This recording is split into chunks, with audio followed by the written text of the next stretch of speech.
जय श्री हरि। मित्रों, आपका अपने सुनीता चैनल में एक बार फिर से स्वागत है। आज है 24 जुलाई 2025 और दिन है गुरुवार। तो आज है श्रावण मास की हरियाली अमावस्या। श्रावण मास की हरियाली अमावस्या की आपको शुभकामनाएं। आज हम श्रावण मास महात्म्य के 14वें अध्याय को प्रारंभ करेंगे, जिसमें नाग पंचमी व्रत की पूजा विधि के बारे में जानेंगे। तो चलिए आइए प्रारंभ करते हैं नाग पंचमी के व्रत के महात्म्य का 14वां अध्याय। भगवान श्री शंकर ने सूत जी से कहा, हे महामुने, श्रावण मास में जो व्रत करने योग्य है वो मैं अब तुम्हें बताऊंगा, अतः आप उसे ध्यान पूर्वक सुनिए। ईश्वर ने सूत को बताया कि साधक को चाहिए कि वह एक दिन पहले केवल एक समय ही भोजन करे, अर्थात चतुर्थी तिथि को एक बार भोजन करे और पंचमी तिथि को नक्त भोजन करे। साधक को चाहिए कि पंचमी वाले दिन स्वर्ण चांदी काष्ठ अथवा मिट्टी का 5 फणों वाला सुंदर नाग बनवाकर पंचमी के दिन उस नाग की भक्ति पूर्वक पूजा करे और अपने घर के दोनों द्वारों की तरफ बड़े बड़े नाग बनवा कर उसकी पूजा करनी चाहिए। फिर पात्र में दूध रखकर उसकी धूप दीप अक्षत दुर्वा मालती चमेली चंपा के पुष्पों से उसकी विधि पूर्वक पूजा करे। उसके बाद फिर ब्राह्मणों को शुद्ध देसी घी खीर का भोजन अवश्य कराए।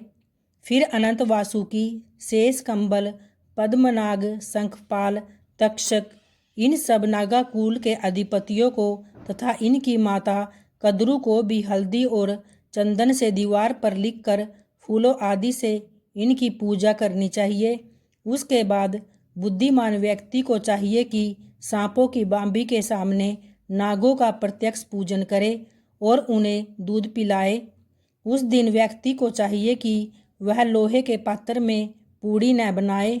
भुने हुए चने, दान का लावा तथा जौ सर्पों को अर्पित करने चाहिए और स्वयं भी उन्हें ग्रहण करे। और इस दिन इस उत्सव को गायन वादन द्वारा व्यक्ति को मनाना चाहिए। ऐसा करने से मनुष्य को जीवन भर कभी भी सर्प डसने का भय नहीं रहता।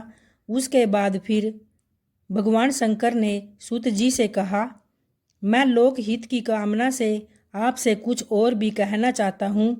हे महामुने, आप उसे ध्यान पूर्वक सुनिए।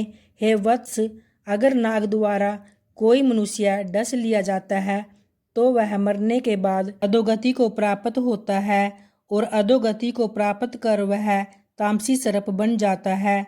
इसकी निवृत्ति के लिए मैंने आपसे ये सब बताया है। अतः नाग पंचमी को नाग निर्माण तथा पूरे विधि विधान से पंचमी व्रत करे।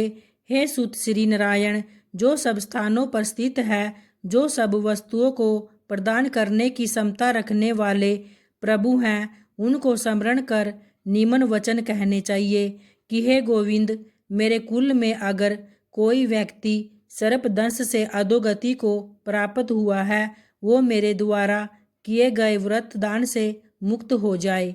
ऐसा उच्चारण करके अक्षयुक्त तथा श्वेत चंदन मिश्रित जल वासुदेव प्रभु की प्रतिमा के समक्ष भक्ति पूर्वक छोड़ दे। हे सनत कुमार, जो मनुष्य नाग की हत्या करते हैं उनके परिवार में अगले जन्म में पुत्र की प्राप्ति नहीं होती, और यदि होती भी है तो वह पुत्र अधिक समय तक जीवित नहीं रहता।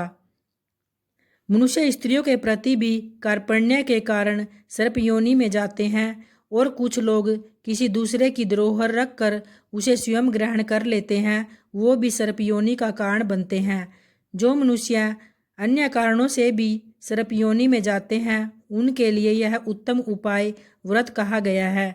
उनके उद्धार का एकमात्र मार्ग नाग पंचमी का व्रत ही है।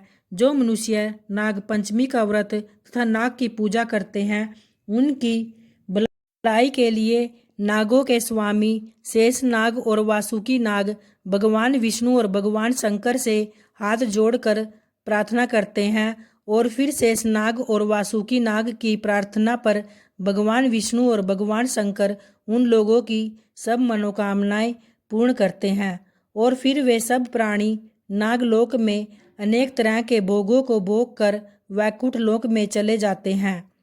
तो इस प्रकार हे सनत कुमार, नाग पंचमी पर मनुष्य को नागों की पूजा करने से जीवन में सुख शांति और समृद्धि की प्राप्ति होती है। अतः नाग पंचमी पर नागों की पूजा को विशेष माना गया है। तो इस प्रकार श्री स्कंद पुराण के अंतर्गत ईश्वर सनत कुमार संवाद में श्रावण मास महात्म्य में नाग पंचमी व्रत कथन नामक 14वां अध्याय पूर्ण हुआ। तो प्रेम से बोलिए भगवान शंकर की जय, माता पार्वती की जय।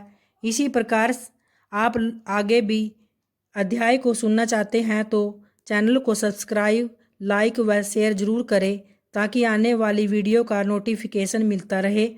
आप सभी पर भगवान भोलेनाथ की कृपा सदैव बनी रहे। धन्यवाद।